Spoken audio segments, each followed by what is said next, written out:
I shouldn't even be talking about this because this is internal, simple housekeeping things.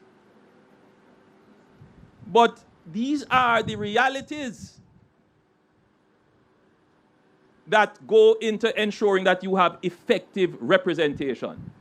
And every government is afraid to touch it because if you touch it, people say you don't deserve it.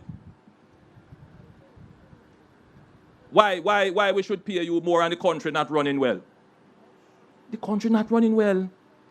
But because of that very reason, you have chosen to have an underpaid political class. How much they deliver?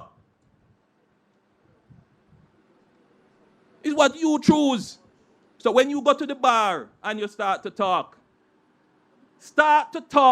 about how we're going to get our politicians to be more effective by giving them more resources to be effective for which you can hold them to account.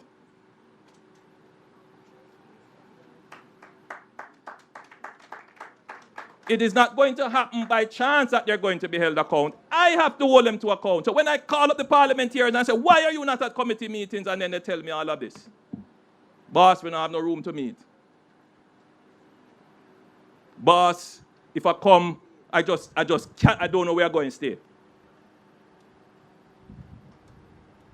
It's the reality.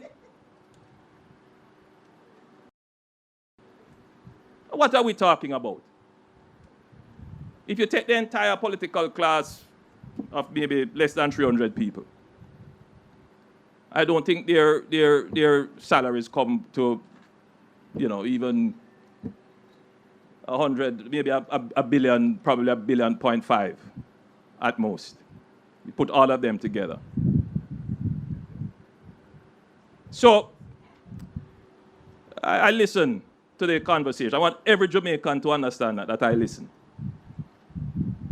And we did this knowing that there would be political fallout. We did it. We know it's not political secret. It's not naivety or,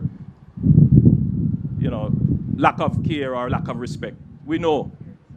But we couldn't continue to do it as it has been done for decades by prime ministers before.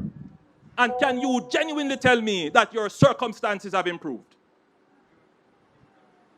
Let's try something different.